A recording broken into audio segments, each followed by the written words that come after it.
Hello दोस्तों, स्वागत है आप सभी का आपके अपने चैनल बेसिक नॉलेज में। दोस्तों आज का वीडियो हम लोग देखने वाले हैं आप लोगों का क्लास 10th का झारखंड बोर्ड 2000 मॉडल पेपर जारी किया गया, उसमें सेट 2 का सभी के आंसर देखेंगे।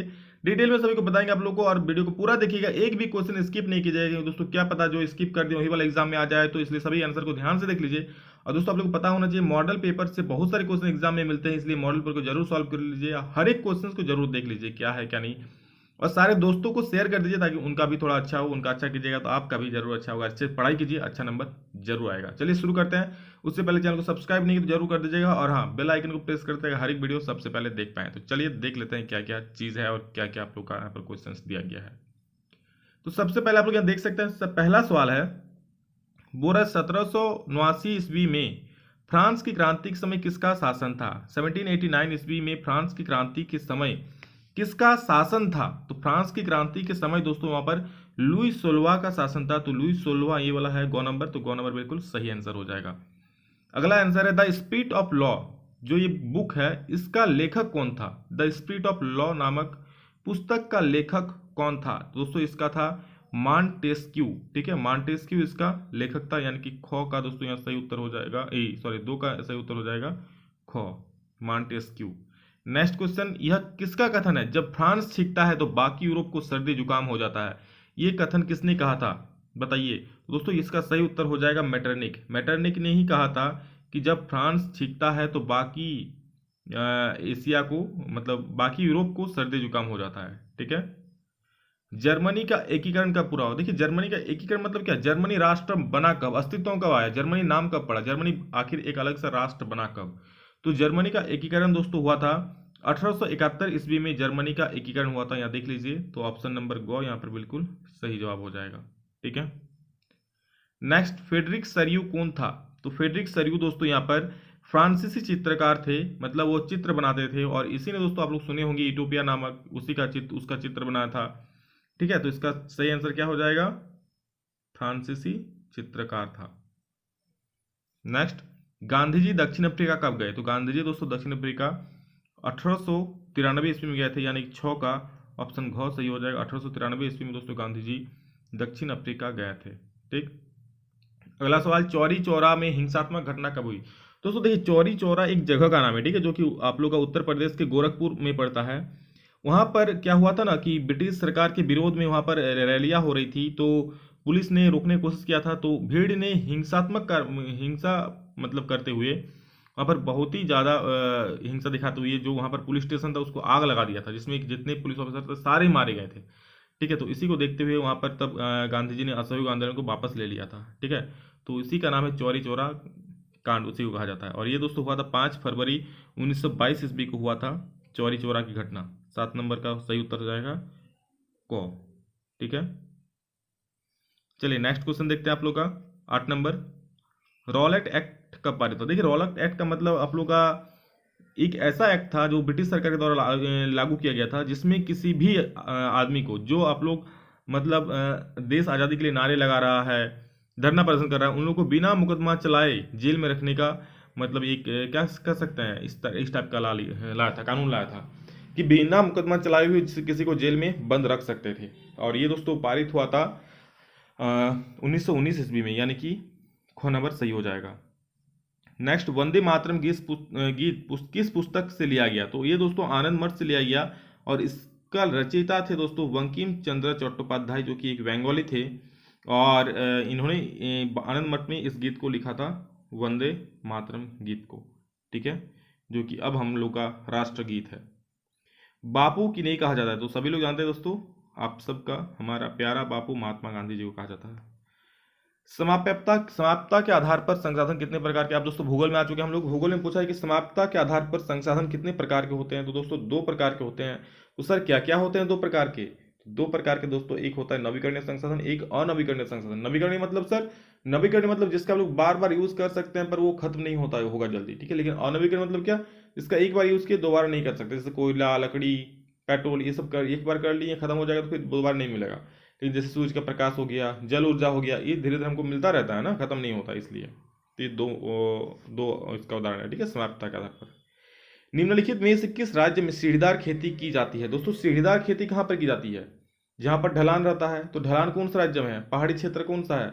तो यहाँ पर आप लोग बोलेंगे सर उत्तराखंड है, पहाड़ी एरिया, पहाड़ी राज्य है, तो उत्तराखंड में सीढ़ीदार खेती की जाती है, जब सीढ़ी काटना होता है ताकि वर्षा जल ठहरे नहीं।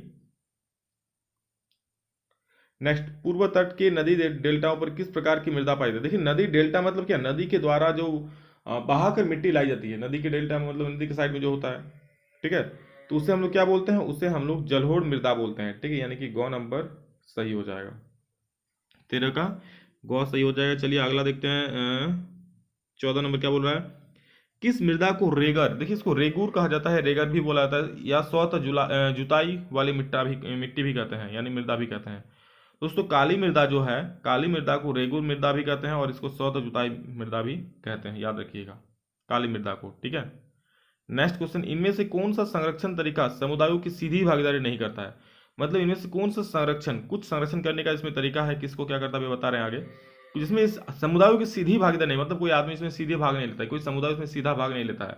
संयुक्त वन प्रबंधन, चिपको आंदोलन की बीज बचाओ आंदोलन दोस्तों, और एक है वन्यजीव पशु आहार का परिसीमन। तो देखिए 15 का दोस्तों सही उत्तर जो हो जाएगा वो हो जाएगा घ, यानी कि वन्यजीव पशु आहार का परिसीमन। इसका मतलब थोड़ा समझ लीजिए, देखिए आप लोग यहाँ जितना सारा दिख रहा है, संयुक्त वन प्रबंधन, चिपको आंदोलन, बीज बचाओ आंदोलन, इसमें सभी में बीज बचाओ आंदोलन क्या लोग भागीदारी होती है, चिपको आंदोलन में भी लोग ने भाग लिया था, संयुक्त वन प्रबंधन भी लोग यहाँ भाग लिए हैं, ठीक है, संयुक्त वन प्रबंधन सभी लोग मिलकर। लेकिन वन्य जीव पशु विहार का परिसीमन सरकार द्वारा चलाया जाता है, इसमें लोगों की भागीदारी कोई नहीं रहती है, ठीक है। नेक्स्ट, भारत जैव विविधता में समृद्ध देश है, विश्व की कितनी प्रतिशत उपजातियां भारत में पाई जाती है? तो इसका दोस्तों सही उत्तर हो जाएगा 8%, विश्व की लगभग 8% उपजातियां दोस्तों भारत में पाई जाती है, ठीक है। नेक्स्ट, भारतीय वन्य जीव अधिनियम कब लागू किया गया? भारतीय वन्य जीव अधिनियम दोस्तों लागू किया गया था 1972 ईस्वी में, यानी कि ऑप्शन ग सही हो जाएगा, याद कर लीजिएगा एग्जाम में आ सकता है, ठीक है। देखिए वन्य जीव अधिनियम मतलब क्या, वन्य जीव को रक्षा करने के लिए जो नियम लागू किया गया था। भारत में बहुउद्देशीय नदी परियोजना को आधुनिक भारत का मंदिर किसने कहा? तो दोस्तों ये आप लोग कहा जवाहरलाल नेहरू जी ने ये कहा था कि बहुउद्देशीय नदी परियोजना आधुनिक भारत का मंदिर है, ठीक है, तो यहाँ पर 18 का ग सही हो जाएगा। नेक्स्ट देखिए क्या है, दामोदर नदी घाटी परियोजना किस राज्य में स्थित है? दोस्तों आप लोग जिस राज्य में हैं, यानी कि हमारा सबका प्यारा झारखंड राज्य में दोस्तों दामोदर नदी घाटी परियोजना स्थित है, जिसको हम लोग बोलते हैं ना दामोदर वैली कॉर्पोरेशन, डीवीसी जिसको बोलते हैं, ठीक है, डीवीसी जो डैम है उसी, जिससे हम लोग इलेक्ट्रिसिटी प्राप्त होता है। सरदार सरोवर बांध से कौन सा राज्य प्रभावित होता है? तो दोस्तों सरदार सरोवर बांध से गुजरात राज्य प्रभावित होता है, यानी कि 20 का ख सही हो जाएगा। नेक्स्ट 21 नंबर देखिए क्या बोला है, औसत आय की गणना किस प्रकार की जाती है? तो औसत आय की गणना क्या होती है, कोई देश की कुल आय कितना है और देश की जनसंख्या कितना है, तो इसका औसत आय का कुल औसत आय गणना कैसे होगा, देश की कुल आय बटे देश की कुल जनसंख्या, कौन नंबर बिल्कुल सही हो जाएगा। अगला देखिए, विभिन्न देशों के वर्गीकरण करने के लिए विश्व बैंक किस मापदंड का प्रयोग करता है? विभिन्न देशों को अलग अलग बांटने के लिए, वर्गीकरण करने के लिए, कौन देश कहाँ पर है, कैसा है, ठीक, किस मामले में कैसा आगे है, किस मामले में पीछे, उसके लिए जो विश्व बैंक है क्या मापदंड अपनाता है? तो दोस्तों यहाँ वो प्रति व्यक्ति आय देखता है कि प्रत्येक देश में उस देश में प्रति व्यक्ति आय कितना है, उसके हिसाब से उनको रैंक मिलता है, ठीक। नवीकरणीय साधन का उदाहरण, नवीकरण मतलब क्या, जिसको बार बार प्राप्त कर सकते हैं, तो दोस्तों यहाँ भूमिगत जल हो जाएगा। देखिए कोयला, पेट्रोल ये सारा आप लोग खत्म हो जाएगा, लेकिन भूमिगत जल क्या बह ही रहा है, आप लोग जल यूज कर रहे हैं जो, फिर उससे वो नीचे चल जा रहा है, तो भूमिगत जल जो यूज करके फेंक दे रहे भूमि में ही जा रहा है ना। लोगों के विकास के लक्ष्य डैश होते हैं, तो दोस्तों लोगों के विकास के लक्ष्य क्या होते हैं? और यहाँ पर देखिए समान होते हैं, भिन्न या परस्पर विरोधी होते हैं, अपरिवर्तित होते हैं कि इनमें से कोई नहीं। तो दोस्तों इसका सही उत्तर हो जाएगा भिन्न या परस्पर विरोधी होते हैं। मतलब लोगों के जो विकास का लक्ष्य है क्या, सबका तो एक समान लक्ष्य नहीं होगा, ठीक है, या अपरिवर्तित भी नहीं कि चलिए लोगों का विकास का लक्ष्य मतलब ये वाला कर लिए, अब कोई बोल दे हम ये वाला करेंगे, लेकिन कुछ दिनों नहीं हम ये वाला नहीं करेंगे, इस तरह भी तो नहीं होता है सभी का। तो लोगों के विकास का लक्ष्य क्या होता है, भिन्न भिन्न होता है और परस्पर विरोधी भी होता है। रामू एक किसान है जिसने अधिशेष गेहूं को आटा मिल के मालिक को 10 रुपये प्रति किलो बेचा, मिल मालिक ने बिस्कुट कंपनी को बेचा, 15 रुपया प्रति किलो दर से बेच दिया। बिस्कुट कंपनी ने आटे के साथ चीनी एवं तेल जैसी चीज़ों का उपयोग कर बिस्कुट 4 पैकेट बनाई और बाजार में उपभोक्ताओं को 80 रुपया में मतलब 20 रुपये प्रति पैकेट बिस्कुट बेचा। सकल घरेलू उत्पाद की गणना में उपयुक्त में से किस वस्तु के मूल्य को लिया जाएगा?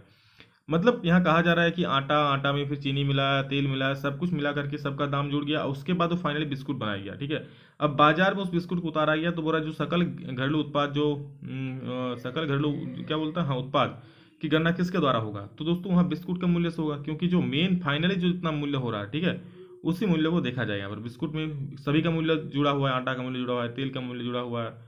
ठीक है, तो यहाँ बिस्कुट आंसर हो जाएगा। खाना है क्या बिस्कुट आपको? देखिए, विनिर्माण की क्रिया किस क्षेत्र का भाग है? विनिर्माण मतलब निर्माण। ठीक है, तो विनिर्माण की क्रिया किस भाग का है? तो ये दोस्तों द्वितीयक क्षेत्रक से है। दोस्तों आप लोग क्षेत्रक अच्छे से याद कर लीजिएगा, प्राथमिक क्षेत्रक, द्वितीयक क्षेत्रक, तृतीयक क्षेत्रक में क्या क्या आता है, क्यों इससे सवाल फिक्स आप लोग का आएगा ही। सेवा क्षेत्र किसे कहते हैं? इस प्रकार अनीता एक साड़ी की दुकान में काम करती है जहां सवैतनिक अवकाश का कोई प्रावधान नहीं है, मतलब उसको छुट्टी नहीं मिलता। जबकि सीता एक सरकारी अस्पताल में नर्स है जहां उसे वर्ष में कुछ दिन संवैधानिक सवैतनिक मतलब वेतन के साथ अवकाश मिलता है, जबकि अनीता को वेतन के साथ अवकाश नहीं मिलता है। इन दोनों में किसका कार्य क्षेत्र संगठित? संगठित मतलब क्या? जिसका नौकरी सिक्योर रहता है, जिसको छुट्टी मिलता है। ठीक है, जो सरकारी संगठन से है, तो सरकारी अस्पताल में जो नर्स है वही संगठित हो जाएगा। तो नर्स कौन है यहाँ पर? सीता। तो सीता क्या हो जाएगा? संगठित हो जाएगा और अनीता असंगठित, यानी कि क नंबर बिल्कुल सही जवाब हो जाएगा। ठीक है, चलिए आगे बढ़ते हैं। 28 नंबर, अंतिम वस्तुओं के मूल्य के मध्यवर्ती वस्तुओं का मूल्य डैश होता है, पहले से ही शामिल होता है। अंतिम कोई वस्तु, जैसा भी आप लोग आपने देखा कि बिस्कुट बना, बिस्कुट बनने में क्या उसमें मैदा का मूल्य शामिल नहीं था? क्या उसमें चीनी का मूल्य शामिल नहीं था?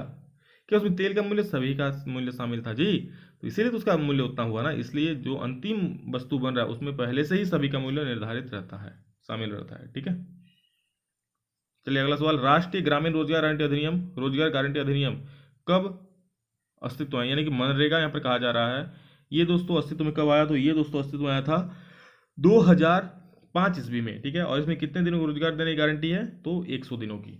ये सवाल आप लोग का पहला मॉडल पर में आया था। नेक्स्ट, भंडारण को किस क्षेत्र में शामिल किया जाता है? ठीक है, भंडारण कौन सा क्षेत्र में शामिल किया जाता है? तो दोस्तों ये भंडारण को आप लोग का तृतीयक क्षेत्र में शामिल किया जाता है। अगला सवाल देख लीजिए, संघीय शासन व्यवस्था के संबंध में निम्न में से कौन असत्य है? संघीय शासन व्यवस्था के संबंध में निम्न में कौन असत्य है? तो यहाँ देखिए, अदालतों को संविधान और विभिन्न स्तर की सरकारों के अधिकारों की व्याख्या का अधिकार देना।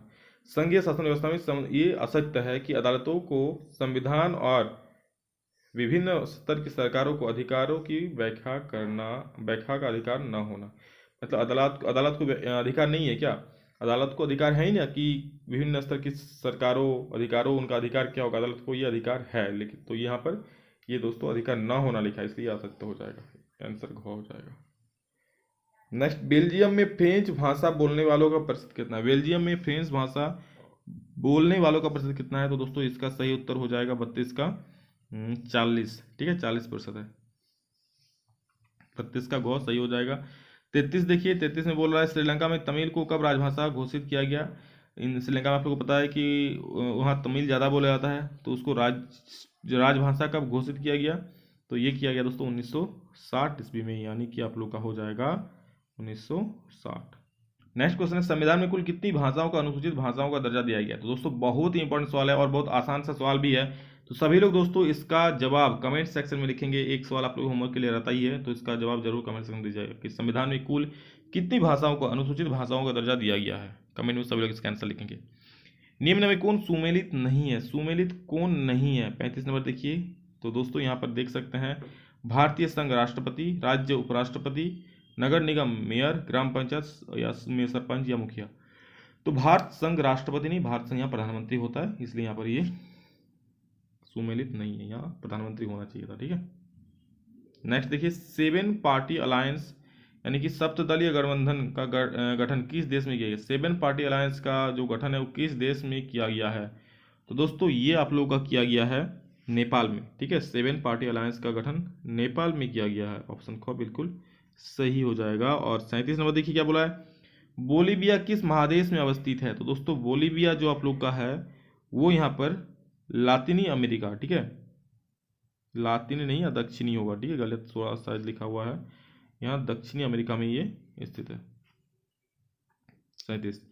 नेक्स्ट देखिए क्या बोला है, बोलीविया में जलयुद्ध नामक आंदोलन का नेतृत्व किसने किया था। तो दोस्तों बोलीविया में जलयुद्ध नामक आंदोलन का नेतृत्व यहाँ पर फेडेकोर ने किया था, यानी को बिल्कुल सही हो जाएगा। 39 में देख लीजिए, इनमें से कौन सा कथन असत्य है।